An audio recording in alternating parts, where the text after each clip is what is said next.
Well, hi, Laura. It's good to get back together again this week. Hey Good. John, how you doing? Pretty good. Pretty good. How about you?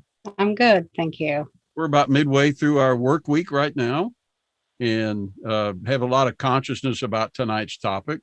Last time we talked a lot about positivity, positive psychology, how that works with coping with the COVID-19 stress, distress, generally social distress that we have going on worldwide, in our country. But, this stuff is pervasive in the workplace too. And you were mentioning that, and you had brought up some really important points about positivity in the workplace, dealing with some of these same kind of issues. There's a lot we can talk about positivity in the workplace specifically and get started tonight. So I'm just going to hand it over to you. You've got a lot to say about it, and we'll just kind of go from there and try to, discuss that and make some very helpful ideas come out tonight for anybody paying attention, anybody watching. Okay, well, thanks, John. I appreciate that.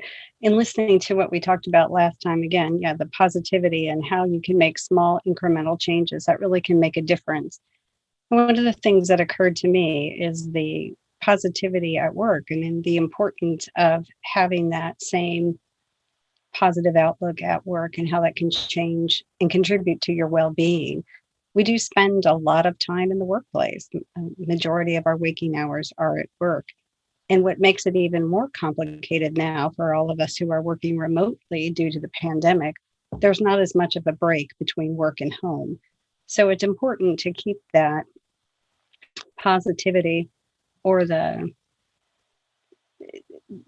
to be thinking well about work, to be thinking, having positive thoughts, or and the part that makes it difficult is the challenges that continue to come at you. One of the things that occurs to me in listening to people is being able to pay attention and stay focused on things that are within your control. So much of the events in the workplace are not within our control, and it can be exasperating and frustrating. But once you recognize that, once you stop putting your energy into things that you don't have control over, that will again begin to point you in that positive direction. I think human nature helps us to focus on the things that we can't control. We spend lots of time and energy ruminating over those things that aren't within our control. So being able to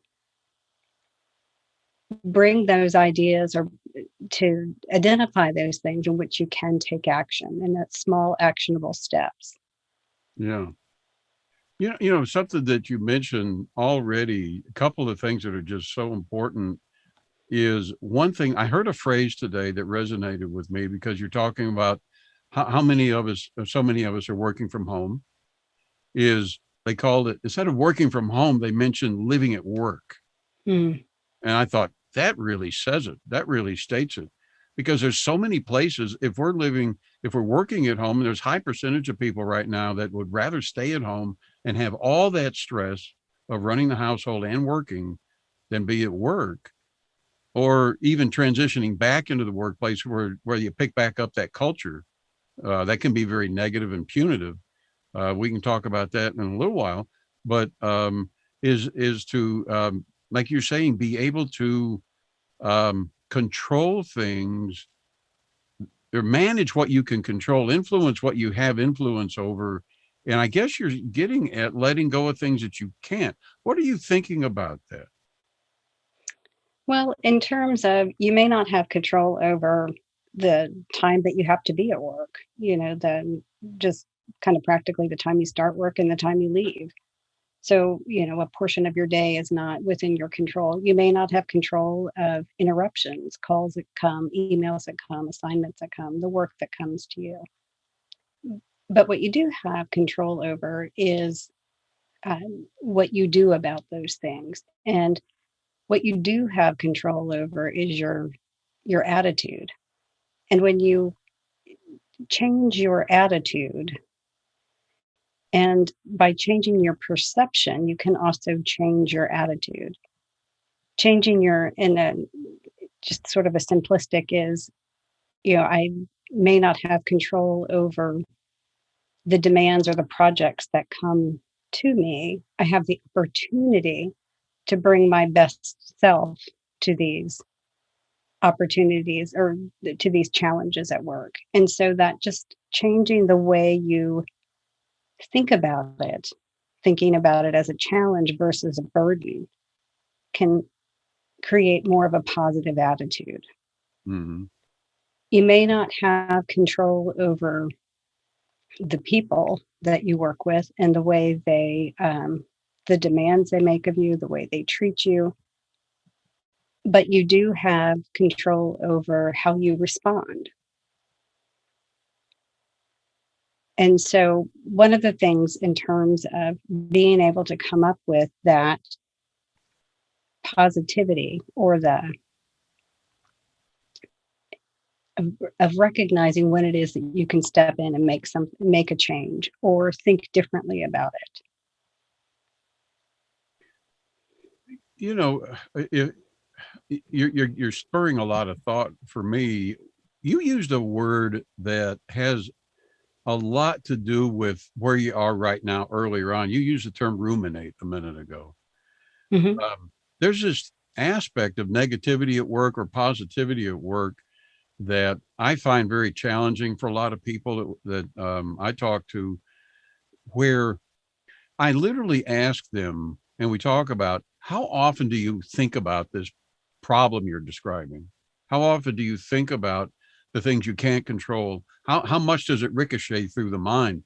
And you're talking about human nature. It is human nature to accept it, dwell on it, and spend most of our time thinking about these negative things when we actually have just as much will to say, okay, I'm giving that 5 minutes. The rest of my day is the things you're talking about, Mm-hmm. focusing on bringing my best self, doing my best work, because that's what I want to do.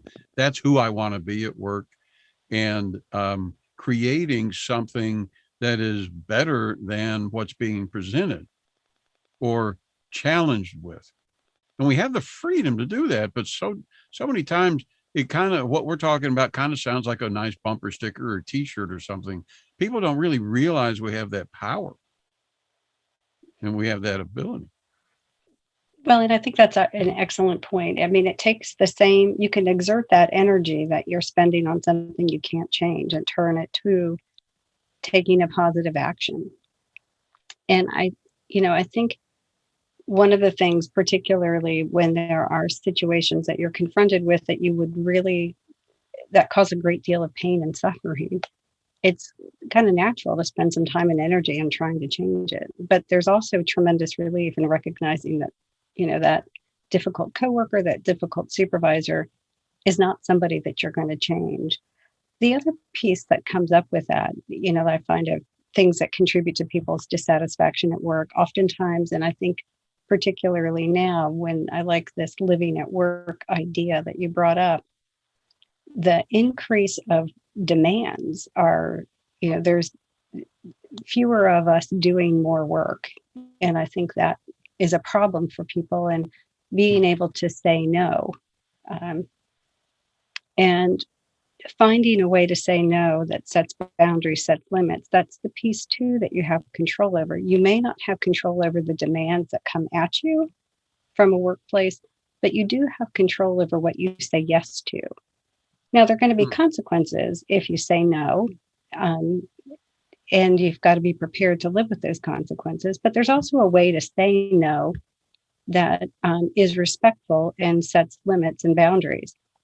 A supervisor comes to you and asks you to be part of the committee to plan some project, but your workload is so high that you don't have the ability to take anything extra on. A way to respond to that supervisor is, I'm really interested in that subject, and I appreciate you having the confidence in me to take on this responsibility. However, I have all these other projects I'm involved in, and I'm not going to be able to participate.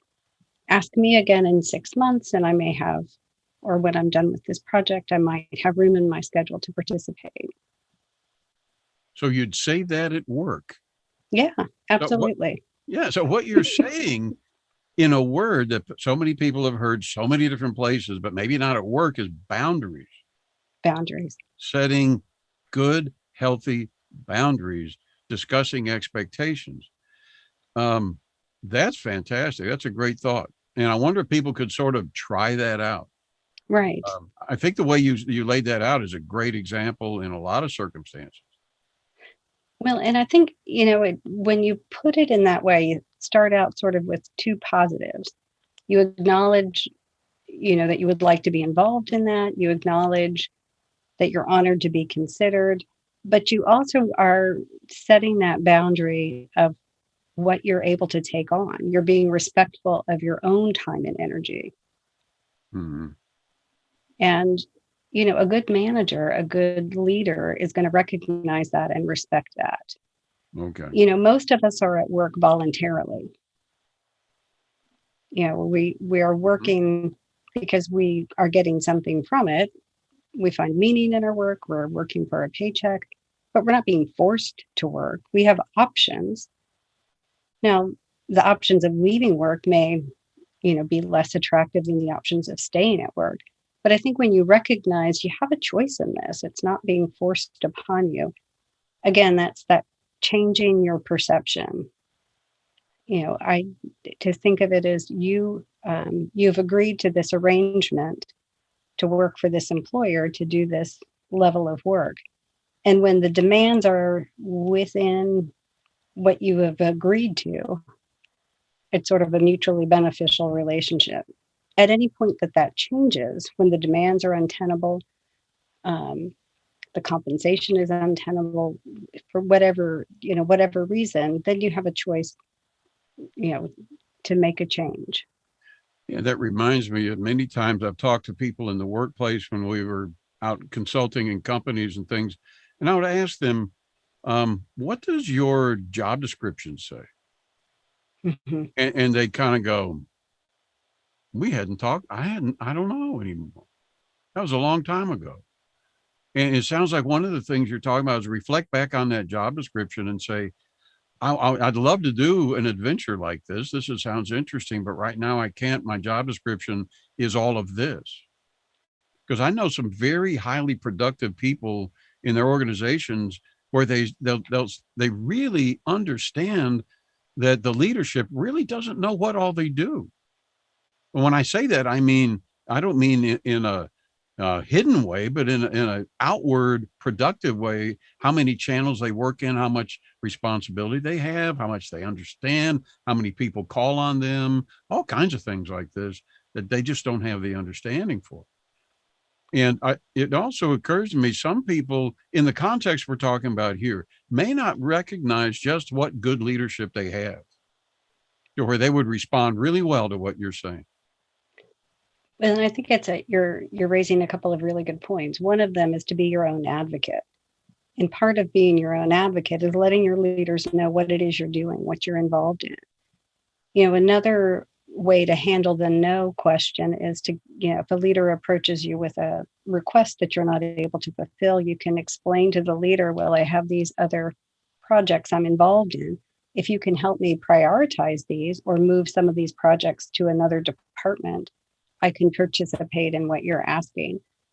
I think it's also, you want to assume positive intent. You want to assume your leader has your best interest at heart. And I think truly good leaders do. They're Mhm. invested in you. I think most leaders recognize the people are the greatest asset to an organization. So they're invested in you doing well. But the other part too is you have to be invested in yourself. And so that's part of having those boundaries, speaking up for yourself, letting those who are bothering you or challenging you, follow those paths within your organization to let your voice be heard. Yeah. It's interesting. The points you're making are very strong. If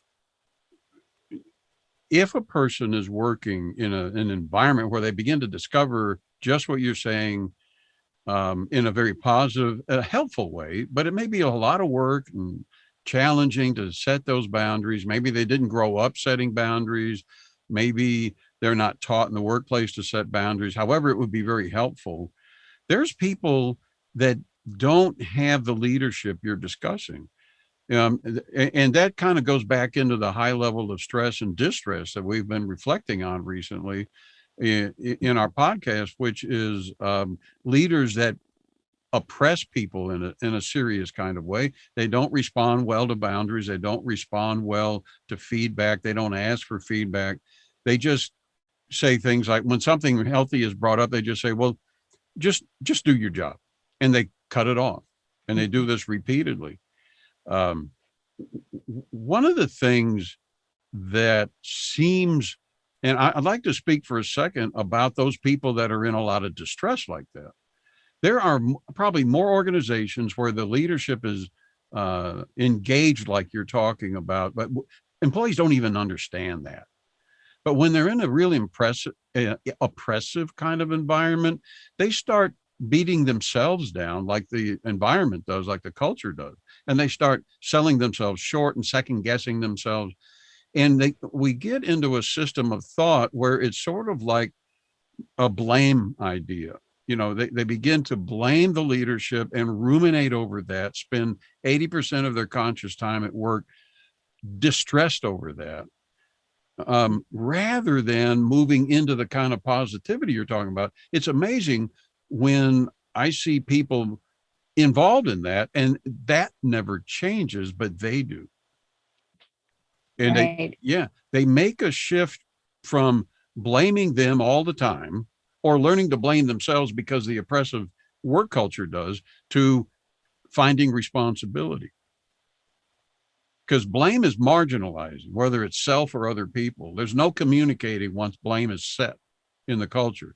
But if responsibility is there, then they can work within that, and make movement like you're talking about, and find advocacy that you're talking about themselves to begin with, and go back to what we were talking about earlier. Spend very little time ruminating over it. There's no point in it. It's there.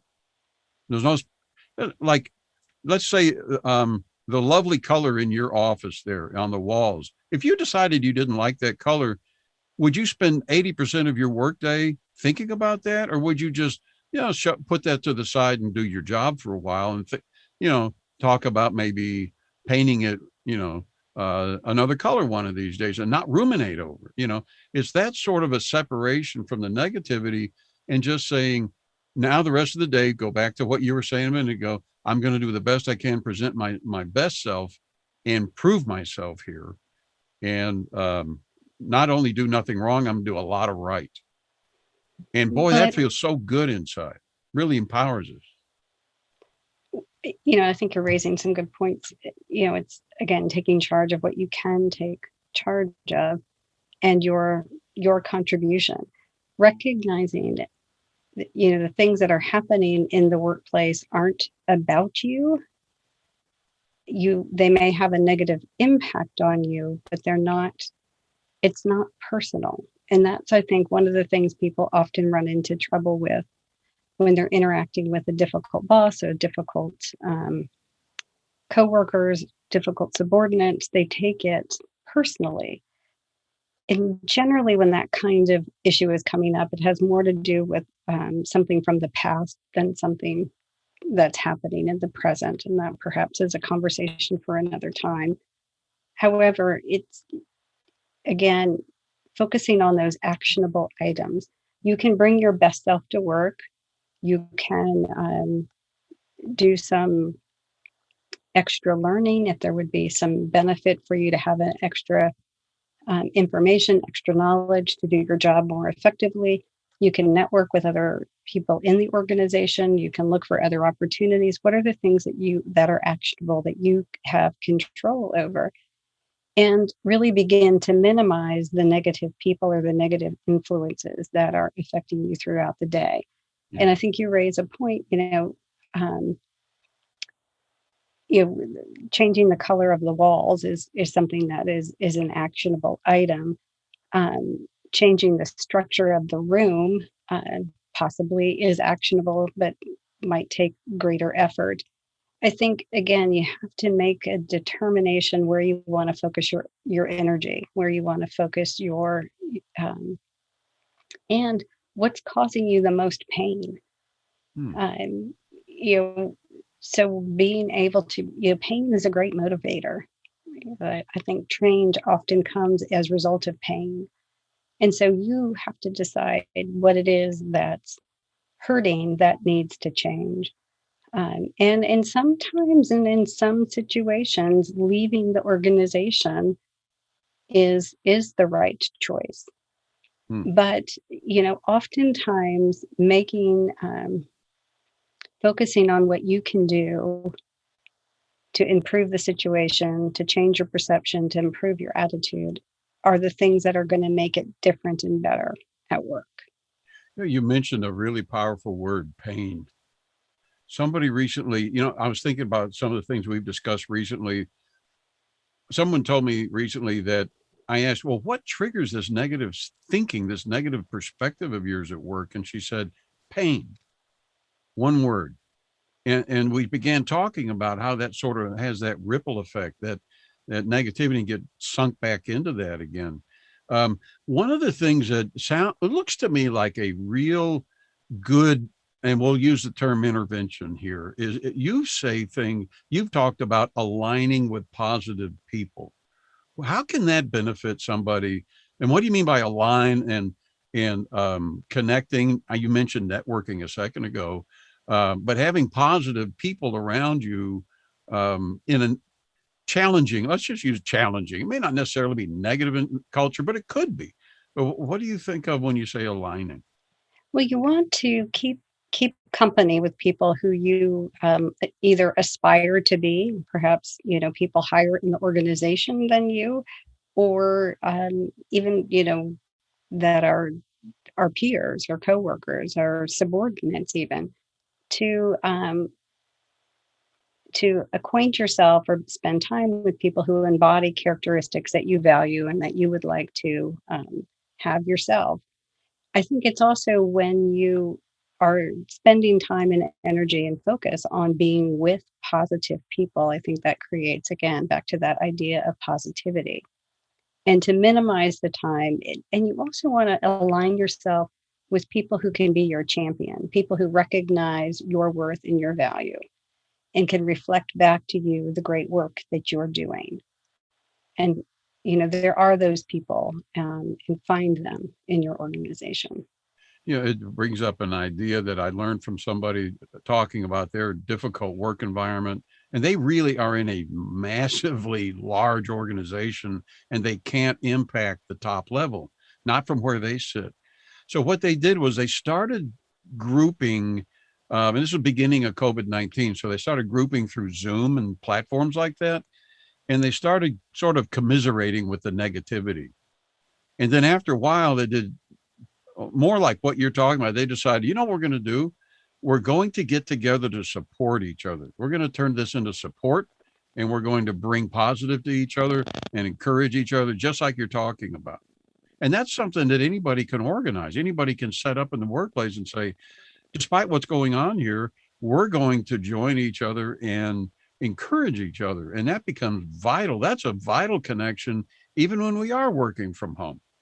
Those are things anybody can create.